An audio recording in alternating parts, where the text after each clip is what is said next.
Sir ಪ್ರಶ್ನೆ ಸ್ಪಷ್ಟ ಇದೆಯಪ್ಪ. ಅಂದ್ರೆ ಸಿದ್ದರಾಮಯ್ಯನವರು ಯಡಿಯೂರಪ್ಪನವರು ಹಾಗೆ ವಿಜಯೇಂದ್ರ ಬಗ್ಗೆ ಮಾತನಾಡುವಾಗ ಸೈಟ್ ವಾಪಸ್ ಕೊಟ್ರೆ ಕಳ್ಳರು, ಇವ್ರ ವಿಚಾರದಲ್ಲಿ ಸೈಟ್ ವಾಪಸ್ ಕೊಟ್ರೆ ಸದುದ್ದೇಶ, ಇದು ಹೆಂಗೆ ಅಂತ ನೋಡಿ. ಸಿದ್ದರಾಮಯ್ಯರಾಗಿದ್ರೆ ಖಂಡಿತವಾಗ್ಲು ಸಿದ್ದರಾಮಯ್ಯನವರ ಹೆಸರಲ್ಲಿ ಇದ್ದಿದ್ರೆ ಖಂಡಿತವಾಗ್ಲೂ ಅವ್ರು ವಾಪಸ್ ಕೊಡ್ತಾ ಇರ್ಲಿಲ್ಲ. ಸಿದ್ದರಾಮಯ್ಯನವರು ಯಾವ್ದಾದ್ರು ಮೂಡಕ್ಕೆ ಅವರ ಸಿಗ್ನೇಚರ್ಲಿ ಒಂದು ಪತ್ರ ಬರ್ದಿರೋದಿದೆಯಾ? ಇದು ಪಾರ್ವತಮ್ಮನವರ ವೈಯಕ್ತಿಕ ನಿರ್ಧಾರ. ಪಾರ್ವತಮ್ಮನವರು ನನ್ನ ಸೈಟಿಗೋಸ್ಕರ ನನ್ನ ಪತಿಗೆ ಯಾಕೆ ಜನ ಅಥವಾ ರಾಜಕಾರಣಿಗಳು ಮಾತಾಡ್ತಾ ಇದಾರೆ ಅಂತೇಳಿ ಅವ್ರ ನಿರ್ಧಾರ ತಗೊಂಡಿರೋದು. ಸಿದ್ದರಾಮಯ್ಯನವರು ಬಹಳ ಕ್ಲಿಯರ್ ಆಗಿ ಹೇಳಿದ್ದಾರೆ, ನಾನು ಕೋರ್ಟ್ ಅಲ್ಲಿ ಹೋರಾಟ ಮಾಡಿ ಗೆಲ್ತೀನಿ. ಸರ್ ಸಾರಿ, ನನಗೆ ಗೊತ್ತಿಲ್ಲ ಜನಸಾಮಾನ್ಯರ ಮನೆಯಲ್ಲಿ ಹೆಂಗ್ ನಡೆಯುತ್ತೋ ನನಗದ್ ಗೊತ್ತು.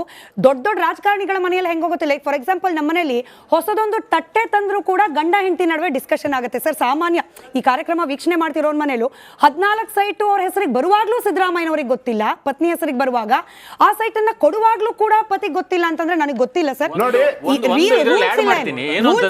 ನಾನು ಜನಸಾಮಾನ್ಯರ ಮನೆದು ಹೇಳ್ತಿದ್ದೀನಿ ಸರ್. ನಮ್ಮ ಮನೆ ಒಂದೇ ವಿಷಯ ಆಡ್ ಮಾಡ್ತೀನಿ. ಏನು ಅಂತಂದ್ರೆ ಈಗ ಅವರು ಸ್ವತಂತ್ರರು, ಅವ್ರ ಡಿಸಿಷನ್ ಅಂತಾದ್ರೆ ಸಿದ್ದರಾಮಯ್ಯನವರು ಆರೋಪ ಬಂದಾಗ್ಲೇನೆ 62 ಕೋಟಿ ವಿಷಯನೂ ಏನು ಮಾತಾಡ್ದೇನೆ ಅದು ಅವ್ರು ನನ್ನ ಹೆಂಡತಿ ತಗೊಂಡಿದ್ದು ಅವ್ರಿಗೆ ಬಿಟ್ಟಿದ್ದು, ನನಗೂ ಅದಕ್ಕೂ ಸಂಬಂಧ ಇಲ್ಲ ಅಂತ ಹೇಳಿ ಬಿಟ್ಬಿಡ್ಬೋದಾಗಿತ್ತು. ನೋಡಿ, ಚರ್ಚೆ ವಿಧಾನ ಮಂಡಲದಲ್ಲಿ ಇವರೆಲ್ಲ ಪ್ರಶ್ನೆ ಎತ್ತದಾಗ ಜವಾಬ್ದಾರಿ ಸ್ಥಾನದಲ್ಲಿ ನಿಂತ್ಕೊಂಡು ಉತ್ತರ ಕೊಡ್ತಾ ಕೊಟ್ಟಿದ್ದಾರೆ. ವಿಧಾನಸಭೆಯಲ್ಲಿ ಅವಕಾಶ ಇತ್ತು ನೋಡಿ,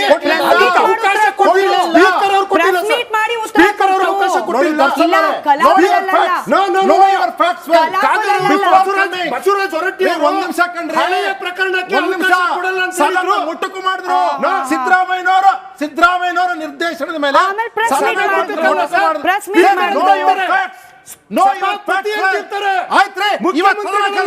ಒಂದು ಕೆಲಸ ಮಾಡ್ರಿ,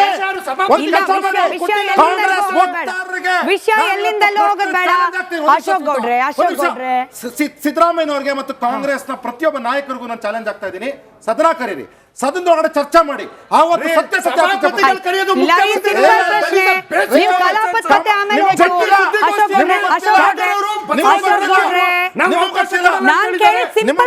ಉತ್ತರ ಕೊಡ್ಲಿರಿ. ಇವತ್ತು ನಾವು ಆ ಬ್ರೇಕಿಂಗ್ ಅಪ್ಡೇಟ್ ತಗೊಂಡ್ಬಿಡಿ, ಆಮೇಲೆ ದರ್ಶನ್ ಅವ್ರ ಉತ್ತರ ಕಂಟಿನ್ಯೂ ಮಾಡ್ಲಿ.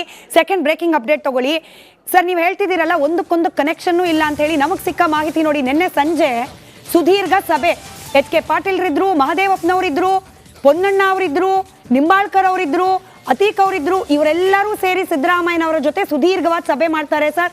ಸಭೆಯಾದ ನಂತರದಲ್ಲಿ ಪಾರ್ವತಮ್ಮನವರು, ಪೂರ್ತಿ ಕೇಳಿಸ್ಕೊಂಬಿಡಿ ಸರ್, ಪಾರ್ವತಮ್ಮನವರು 14 ಸೈಟ್ಗಳನ್ನ ವಾಪಸ್ ಮಾಡೋ ನಿರ್ಧಾರ. ಇದೆರಡಕ್ಕೂ ಕನೆಕ್ಷನ್ ಇದ್ದೇ ಇದೆಯಾ ನಮಗ್ ಗೊತ್ತಿಲ್ಲ.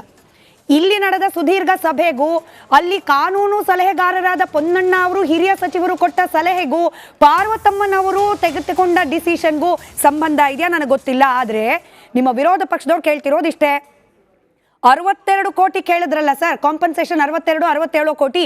ಈಗ ಯಾಕೆ ಯೂ ಟರ್ನ್ ಹೊಡೆದಿದ್ದೀರಾ? ಸಿದ್ದರಾಮಯ್ಯನವರು ಯೂ ಟರ್ನ್ ಹೊಡೆದಿದ್ದಾರೆ ಅಂತ ಹೇಳಿ ಕುಮಾರಸ್ವಾಮಿ ಅವರು ಕೂಡ ಹೇಳಿಬಿಟ್ರು. ಈ ಮಾತುಗಳನ್ನ ಕೇಳಿಸ್ಕೊಂಬಿಡಿ ಸರ್. ಕುಮಾರಸ್ವಾಮಿ ಅವರು ಮಾತನಾಡಿದ್ದಾರೆ, ಬಿಜೆಪಿ ಶಾಸಕರು ಶ್ರೀವತ್ಸ ಅವರು ಮಾತನಾಡಿದ್ದಾರೆ. ಕೇಳಿಸ್ಕೊಳ್ಳಿ, ದರ್ಶನ್ ಅವರು ಉತ್ತರ ಕೊಡಿ. ಇನ್ನು ಮುಂದಕ್ಕೆ ನನ್ನ ನದಿ ಅಂತದ್ದು ಹಿಟ್ ಆ್ಯಂಡ್ ರನ್ನು ಅಂತಾರೆ. ಕುಮಾರಸ್ವಾಮಿದು ಹಿಟ್ ಆ್ಯಂಡ್ ರನ್ ಅಂತಾರೆ ಹೇಳಿಕೆ. ನಿಮ್ಮದು ಯಾವುದು ರನ್ನು? ಯೂ ಟರ್ನ್ ರನ್ನ ನಿಮ್ಮದು? ಯೂ ಟರ್ನ್ ಸಿದ್ದರಾಮಯ್ಯವರು ಅಂತ ಕರೆಯೋದ? ಇನ್ನು ನೆನ್ನೆಯ ತೀರ್ಮಾನಗಳಿಂದ ಇಷ್ಟೊಂದು ತರಾತುರಲ್ಲಿ ಇಷ್ಟೆಲ್ಲ ಹೋರಾಟ ಮಾಡ್ಕೊಂಬಂದವರು ಕಳೆದ 3 ತಿಂಗಳಲ್ಲಿ. ಈಗ ಏಕಾಏಕಿ ನಮಗೆ ಸೈಟೇ ಬೇಡ, ವಾಪಸ್ ತಗೊಂಬಿಡಿ ಅಂತ ಇಷ್ಟು ತರಾತುರಿಯ ನಿರ್ಧಾರ ನಿಮ್ಗೆ ಯಾರು ಹೇಳ್ಕೊಟ್ಟವ್ರೀಗ? ಎಲ್ಲದರ ಪರಿಣಾಮ 3 ತಿಂಗಳು ಬೇಕಾಯ್ತು ಸರ್ 14 ಸೈಟ್ ವಾಪಸ್ ಕೊಡೋಕ್ಕೆ. 62 ಕೋಟಿ ಕೇಳಿದ್ದೆಲ್ಲೋ ಇದ್ದಂಗಾದರೆ 56 ಕೋಟಿ ಹೆಚ್ಚುವರಿ ಪಡೆದಿದ್ದಾರೆ ಅಂತ ಕೋರ್ಟ್ ಅಬ್ಸರ್ವೇಷನ್ ಇದೆಯಲ್ಲ, ಅದೆಲ್ಲಿಗೆ ಹೋಗುತ್ತೆ ಹಂಗಾದ್ರೆ? ಒಟ್ಟಾರೆ ಘೋಷಣೆ ಮಾಡ್ಕೋತಿದ್ದಾರೆ, ಅವರ ಕಾಲಿನ ಮೇಲೆ ಅವರೇ ಕಲ್ಲೆತ್ತಾಕೋತಾ ಇದ್ದಾರೆ.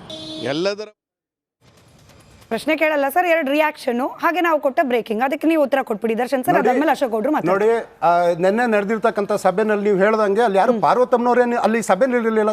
ಪಾರ್ವತಮ್ಮನವರು ಸ್ವಾತಂತ್ರ್ಯರಿದ್ದಾರೆ, ಅವರಿಗೆ ಗೊತ್ತಿದೆ. ಅವರು ತನ್ನಿಂದಾಗಿ ತನ್ನ ಯಜಮಾನರಿಗೆ ಯಾಕೆ ಮುಜುಗರ ಅನ್ನುವಂಥದ್ದು ಒಂದು. ಇವಾಗ ಕುಮಾರಸ್ವಾಮಿ ಅವರು ಅದೇನೋ ಯೂ ಟರ್ನ್ ಅಥವಾ ಇನ್ನೊಂದೇನೋ ಹೇಳ್ತಾ ಇದ್ರು. ಸ್ವಾಮಿ, ಈ ತರ ಸಿಗ್ನೇಚರ್ಗಳು, ಬೇನಾಮಿ ಆಸ್ತಿ ಸಿಗ್ನೇಚರ್ಗಳನ್ನ ನಿಮ್ಮ ಸ್ವಂತ ಸಿಗ್ನೇಚರ್ ಮಾಡ್ಕೊಂಡು ರಾಜಶೇಖರಯ್ಯ ಅನ್ನೋರ ಹೆಸರಲ್ಲಿ ಆಸ್ತಿ ಹೊಡೆದಿಲ್ಲ, ಇವತ್ತು ನಿಮ್ಮ ಅತ್ತೆಯರ ಹೆಸರಿಗೆ ಮಾಡಿಲ್ಲ. This is the fact. Kumaraswamy ಅವರ ಸಿಗ್ನೇಚರ್ ಇದೆ, ಮತ್ತೆ ಬಿಜೆಪಿ ಅವರು ಮಾತಾಡ್ತಾ ಇದ್ದಾರೆ. ಅಧಿಕಾರಿಗಳು ಅವಕಾಶ ಕೊಟ್ಟಿಲ್ಲ, ಕೈ ಬರಹದಲ್ಲಿ ಸಿಂಪಲ್ ಪ್ರಶ್ನೆ ದರ್ಶನ್ ಅವರೇ, ಒಂದ್ ನಿಮಿಷ ರಾಜಗೌಡ್ರೆ, ಒಂದ್ ನಿಮಿಷ ಲೋಕಾಯುಕ್ತ ಬರುತ್ತೆ, ಲೋಕಾಯುಕ್ತ ಬರುತ್ತೆ ಸರ್. ದರ್ಶನ್ ಅವರೇ, ಅಧಿಕಾರಿಗಳಿಗೆ ಹೆದರಿಸೋದಾ? ಪ್ರೆಸ್ ಮೀಟ್ ಮಾಡಿ ಅಧಿಕಾರಿಗಳು ಸಿಟಿಜನ್ ಕುಂಚು ಅಂತ ಕುಮಾರಸ್ವಾಮಿ ಅವರು. ನೀವೇ ಉತ್ತರ ಕೊಡಿರಂತೆ. ದರ್ಶನ್ ಅವರೇ, ಅವ್ರು ತಪ್ಪು ಮಾಡಿದ್ರು ಅನ್ನೋದು ನಿಮ್ ವಾದ ಆದ್ರೆ ಆಯ್ತು ರಾಜಗೌಡ್ರೆ.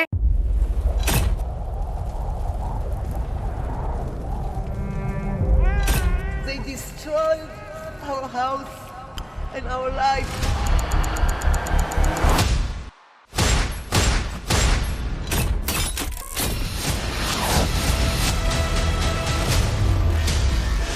ಹಮಾಸ್ ಉಗ್ರರ ದಾಳಿ ಭಯಂಕರವಾಗಿದೆ.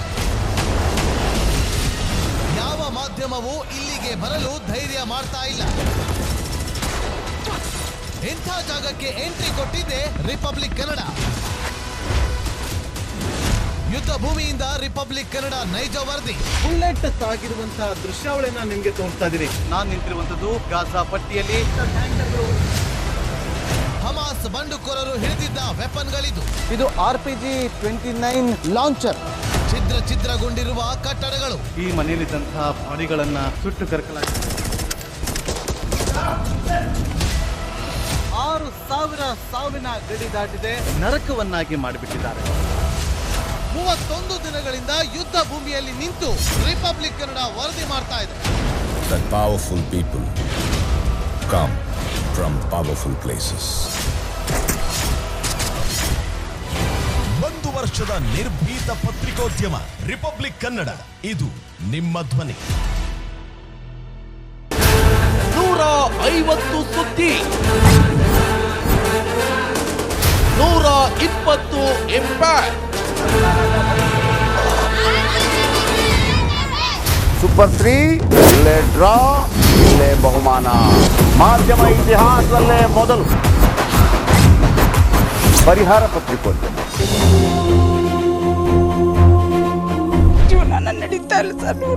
ಗುರುಲಕ್ಷ್ಮಿನೂ ಇಲ್ಲ, ಪಿಂಚಣಿನೂ ಇಲ್ಲ. ಇದನ್ನೇ ಮಾಡಕ್ಕಾಗಿಲ್ಲ ಅಂತಂದ್ರೆ ಇನ್ನೇನ್ ಮಾಡ್ತೀರಿ ಬೇರೆ? ಏನ್ ಕಳಿಸಿ ಆ ಸಮಸ್ಯೆಯನ್ನು ಪರಿಹರಿಸಿಕೊಡಬಹುದು. ಒಬ್ಬ ಅಜ್ಜಿ, ಅವರು ವಿಕಲಚೇತನರು, ಯಾರ ಹತ್ರ ಹೇಳೋದು? ನಿಮ್ ಪ್ರಾಬ್ಲಮ್ ಏನಪ್ಪಾ ಅಂತ ಕೇಳೋದಕ್ಕೆ ಯಾರು ಇಲ್ವಲ್ಲ. ಆಗ ನಾವಿರ್ತೀವಿ, ನಾವಿರೋದೇ ನಿಮ್ಗಾಗಿ.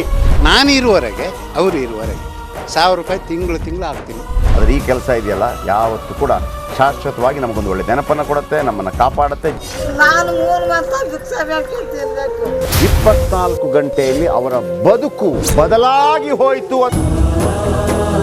ನಾವು ರಿಪಬ್ಲಿಕ್ ಕನ್ನಡ, ನೇಷನ್ ಫಸ್ಟ್. ಸಮಾಜ ನಮಗೆ ಬಹಳ ಮುಖ್ಯವಾಗಿರುತ್ತೆ.